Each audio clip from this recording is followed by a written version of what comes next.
Imagínate por un momento el simple acto de comprar un auto alemán en una concesionaria, digamos, en Argentina o en México. Ajá. Uno pensaría que el precio final, o sea, el número que aparece ahí en la ventana del vehículo, está dictado puramente por la fábrica en Alemania y el costo del envío. Claro, lo lógico. Pero resulta que la realidad es que ese número es el resultado directo de una, digamos, una guerra legal invisible que lleva 70 años librándose. O sea, es una tensión constante entre un gigante global con sede en Ginebra y los tratados regionales de cada continente. Y fíjate que es una tensión que rara vez notamos, ¿no? Porque funciona en el fondo como el código de una página web. Da forma a toda la economía moderna, pero nadie ve los engranajes. Exactamente.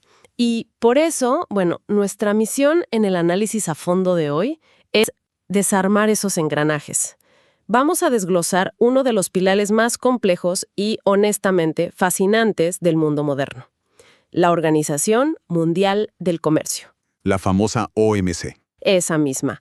Y su relación, que es como de amor y odio, con los procesos de integración regional, como la Unión Europea o el Mercosur. Y quiero aclarar que la idea de hoy no es dar una clase aburrida de derecho. Por favor, no. No. Esto es un atajo directo, basado en una montaña de apuntes de clases, audios académicos, textos jurídicos como los de Ricardo Xavier Basaldúa y fallos históricos loquísimos como Costa contra Enel. Uf, tremendo fallo. Sí. Queremos revelar cómo estas reglas determinan qué llega a nuestros supermercados, a qué precio y por qué los países a veces se abrazan y otras veces, bueno, compiten a muerte. Es que, a ver, si logramos que quienes nos escuchan entiendan cómo interactúan estos dos niveles, o sea, el global y el regional, de repente los titulares de noticias económicas empiezan a tener muchísimo más sentido. Dejas de ver números al azar y empiezas a ver una estrategia. Bueno, vamos a desempacar todo esto. Y para entender a la OMC, no podemos empezar en los años 90 cuando se fundó. Tenemos que ir bastante más atrás, a un escenario mucho más oscuro: las ruinas de la Segunda Guerra Mundial. Es, digamos, el único lugar donde tiene sentido empezar. En 1945, Europa estaba destrozada y la economía global simplemente no existía. Claro. Pero incluso un poco antes, en el 41 con la Carta del Atlántico, potencias como Estados Unidos y el Reino Unido ya estaban, planeando la posguerra. La filosofía era muy directa. O sea, si logramos que las naciones dependan económicamente unas de otras mediante el comercio, es mucho menos probable que vuelvan a dispararse. El comercio como herramienta de paz. Literalmente, si yo compro tu acero y tú compras mi carbón, bombardear tus fábricas es arruinar mi propio negocio. Tal cual, es una lógica brillante. Y bajo esa idea nacen en Bretton Woods el Fondo Monetario Internacional y el Banco Mundial. Ajá, los pilares financieros. Exacto. Pero faltaba la tercera pata de la mesa, que era una institución que regulara el comercio en sí. Y para eso, en el año 48, se organizó la Conferencia de La Habana. El objetivo era crear la Organización Internacional del Comercio, la OIC. Que iba a ser el gran árbitro del comercio global. No. Iba a serlo. Iba. Porque eso nunca pasó. O sea, la OIC es como esa película gigante que anuncian durante años y al final cancelan el proyecto antes de filmar. Literalmente fracasó antes de nacer. El Congreso de Estados Unidos, y bueno, varios otros países, se negaron a ratificar el acuerdo. Por miedo a perder poder. Totalmente. El temor era ceder demasiada soberanía sobre sus propias economías. O sea, nadie quería que un organismo internacional nuevo les dictara qué hacer con sus industrias recién salidas de una guerra devastadora. Claro, entiendo. Entonces se cae el plan maestro. ¿Y qué pasa con el comercio mundial? ¿Vuelven a la anarquía, a pelearse por los aranceles? No del todo. Fíjate que un año antes, en el 47, un grupo de países había firmado algo llamado el GATT, el Acuerdo General sobre Aranceles Aduaneros y Comercio. Ah, el famoso GATT. Sí, y era simplemente un tratado provisional, un parche, digamos, temporal para ir bajando aranceles mientras se creaba la OIC. Espera, esta es la analogía perfecta que me encanta del mundo tecnológico. A ver si estás de acuerdo. El GATT es como una versión beta de un software. Ajá, a ver. Todo mundo empezó a usar esta versión de prueba porque la aplicación oficial, la OIC, nunca salió al mercado. y terminaron usando esa versión beta, parchada y todo, durante casi 50 años. Es una excelente forma de verlo, me encanta. El mundo operó con una versión beta durante medio siglo y funcionaba mediante rondas de negociación. O sea, los ministros se reunían cada ciertos años en diferentes ciudades del mundo, se sentaban a la mesa y decían, yo bajo un 5% el impuesto a la importación de algodón si tú bajas un 5% el impuesto a mis maquinarias. Suena súper práctico, de verdad. Pero me imagino que esa versión beta eventualmente se quedó corta, ¿no? O sea, el mundo de 1947 no es el mundo de los años 80. Se quedó cortísima, porque el GATT solo regulaba mercancías físicas. Cosas tangibles. Exacto, cosas que podías meter en un barco o en un tren. Pero ¿qué pasa cuando la economía global empieza a basarse en servicios financieros o en seguros o, peor aún, tecnología y propiedad intelectual? Uf, claro. ¿Cómo le cobras un arancel en la aduana a una idea o a un código de software? No se puede. No puedes. Ahí es donde el sistema colapsa y obliga sí o sí a una actualización masiva. Y así llegamos a la monstruosa Ronda Uruguay. Que duró un montón, ¿no verdad? Desde el 86 hasta el 93. Fueron años de negociaciones brutales que culminaron en el Acuerdo de Marrakech en 1994. Y ahí, finalmente, el 1 de enero del 95, se apaga el GATT y nace oficialmente la Organización Mundial del Comercio. La actualización definitiva del sistema operativo global. Por fin. Sí, y lo fascinante aquí es que no solo fue un cambio de nombre, ¿eh? La OMC es un organismo internacional real, con una estructura institucional, personalidad jurídica y, lo más importante, un tribunal propio y vinculante para resolver controversias. O sea, ya no es solo una mesa de negociación, es una institución con dientes. Exacto, con dientes afilados. Y además de absorber el comercio de bienes, incorporó dos monstruos nuevos. Primero, el GATS, que es el Acuerdo General sobre el Comercio de Servicios. Y segundo, los ADPIC, que regulan los aspectos de los derechos de propiedad intelectual. ¡Wow! O sea que pasamos de discutir el impuesto al acero o al algodón a tener un sistema que puede sancionar a un país si no protege las patentes de una vacuna extranjera o el derecho de autor de una película de Hollywood. Exactamente. El alcance de la OMC se volvió verdaderamente global y casi omnipresente en nuestras vidas. Bien, entonces ya tenemos el tablero armado y tenemos al árbitro gigante en la cancha. Pero hablemos de las reglas del juego. Si la finalidad de la OMC es, según nuestros apuntes, garantizar un comercio previsible, transparente y reducir barreras, ¿cuáles son los principios fundamentales que rigen todo esto? A ver, todo el sistema se sostiene sobre un mandamiento absoluto. El principio de no discriminación es el corazón de la OMC. No puedes tener favoritos.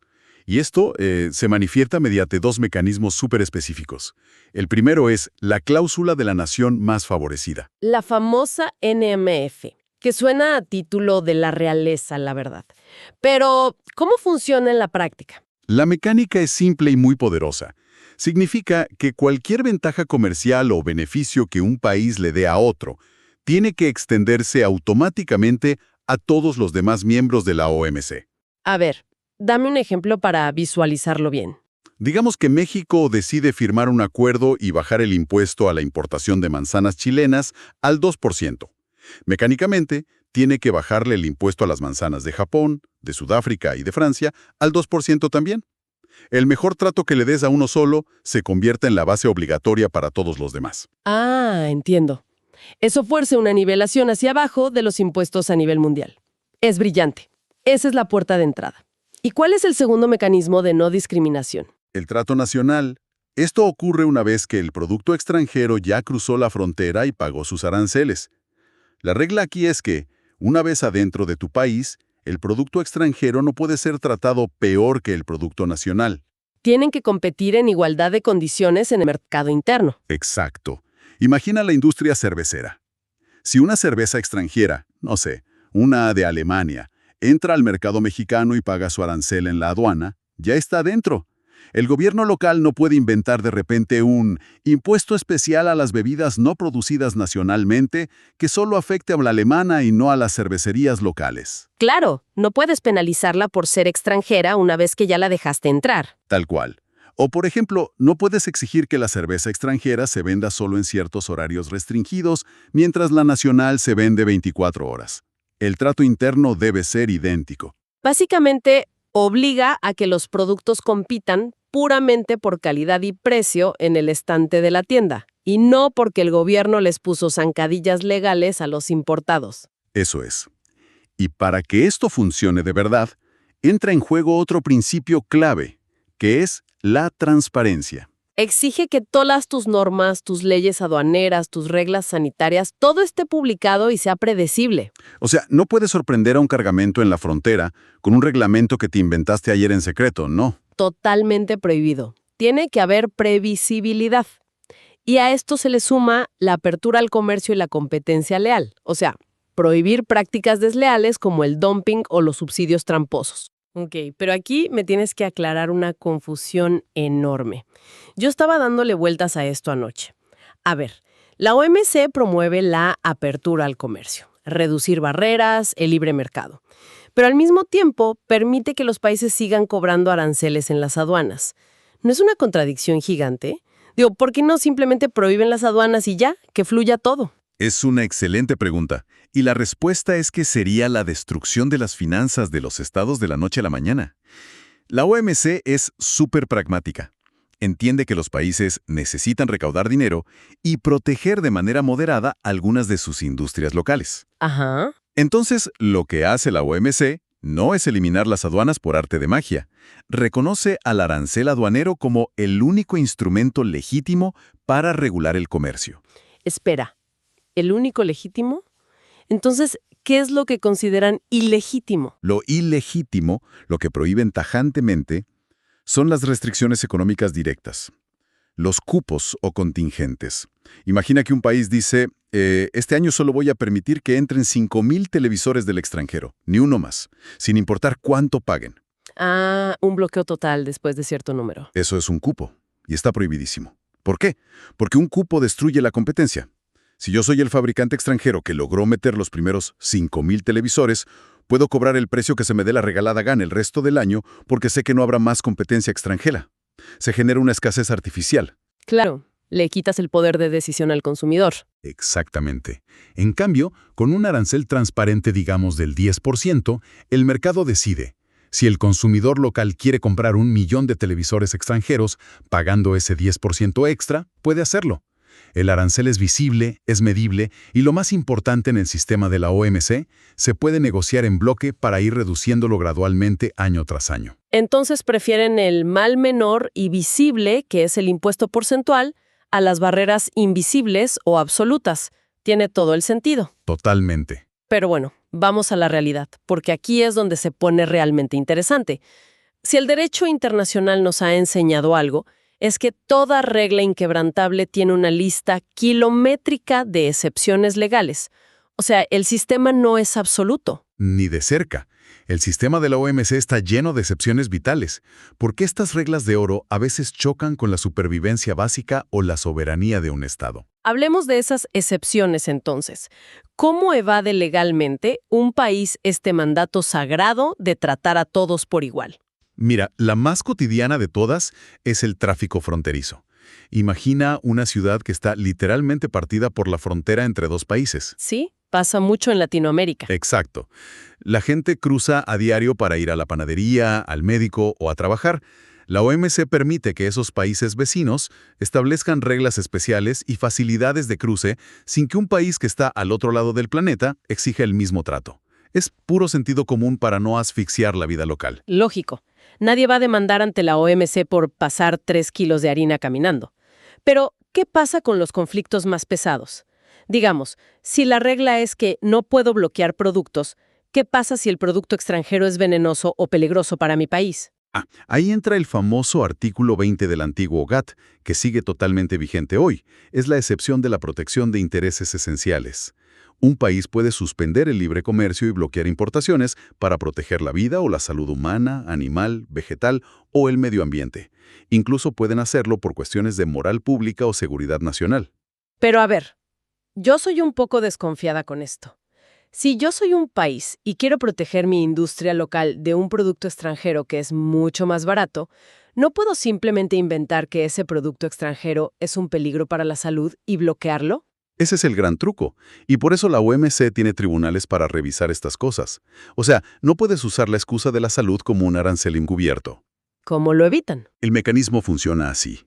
Si tú prohíbes, por ejemplo, el asbesto o amianto que viene del extranjero porque dices que causa cáncer, genial. Pero también tienes que prohibir absolutamente la producción y venta de asbesto nacional dentro de tu país. Ah, claro. Tiene que ser parejo. Exacto. Tiene que haber consistencia científica y aplicación no discriminatoria.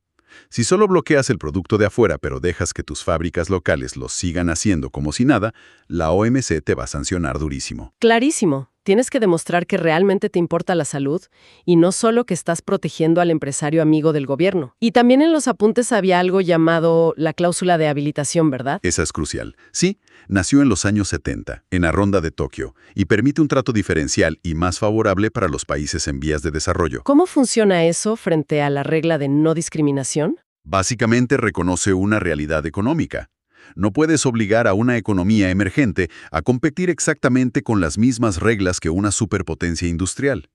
Entonces, esta cláusula permite, por ejemplo, la cooperación norte-sur, donde los países desarrollados reducen unilateralmente sus aranceles para importar de países pobres, sin exigir reciprocidad.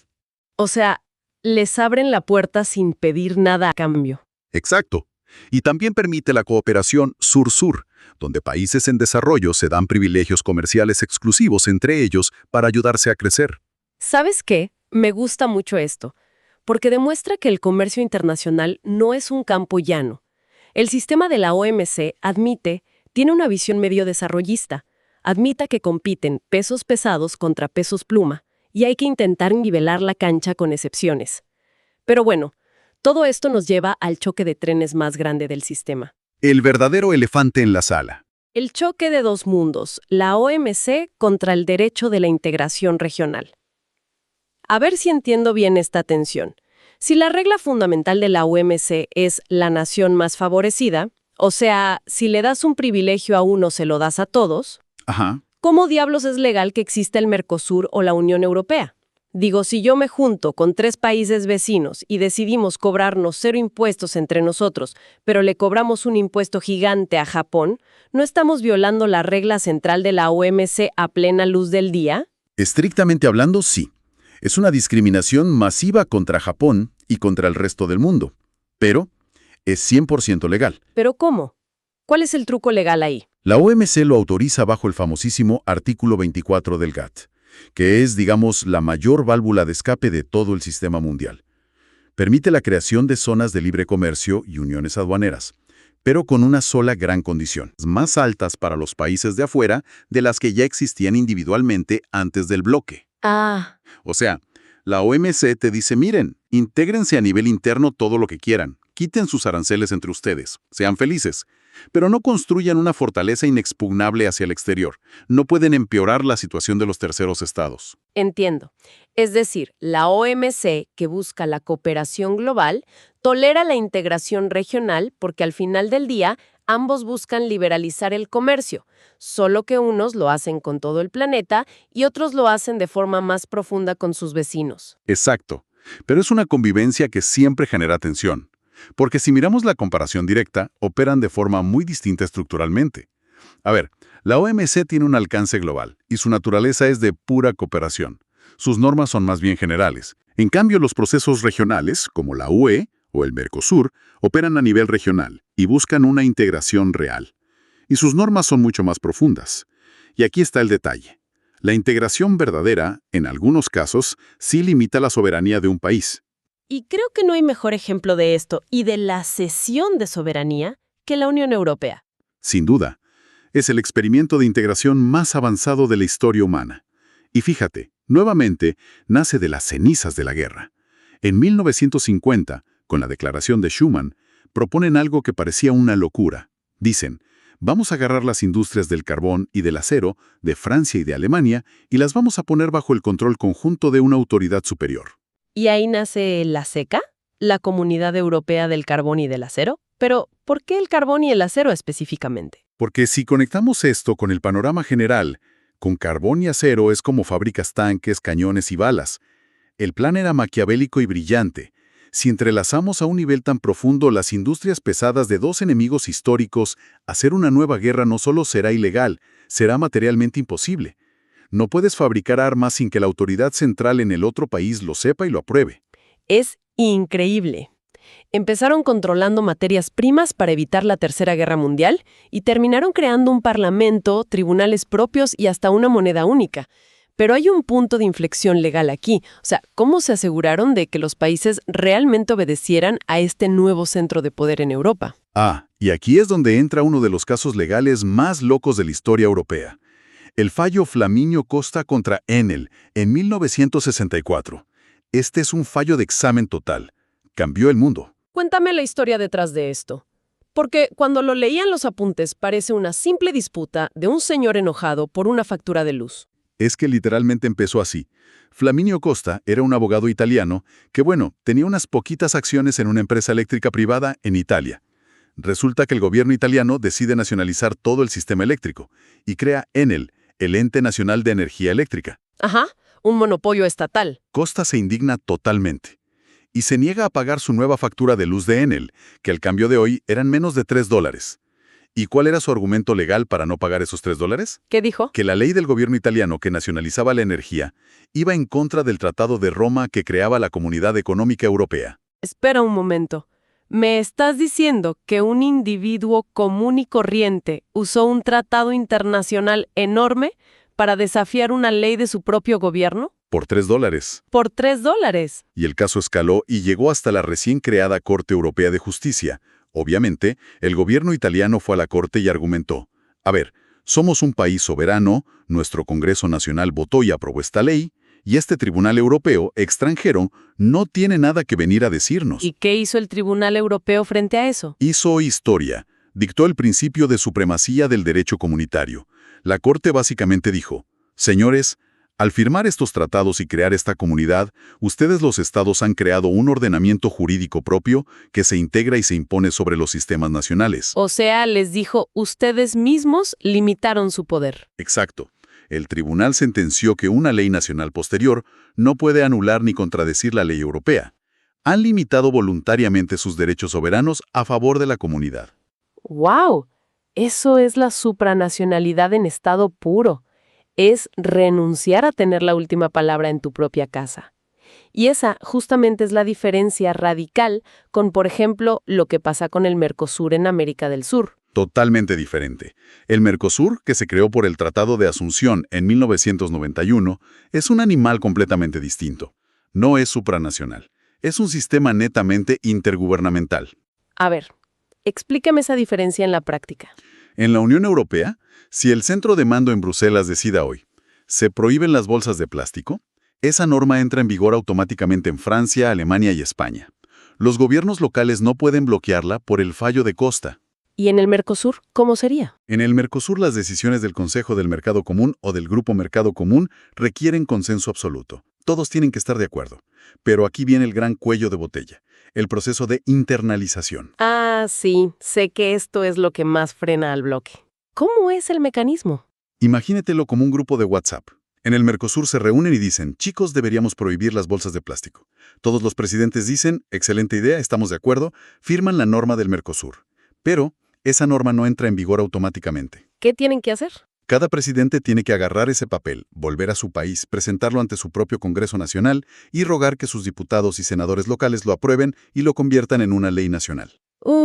¿Y si el Congreso de un país, digamos por política interna, decide no votarlo o lo guarda en un cajón por 5 años? Pues la norma queda en el limbo, no se aplica.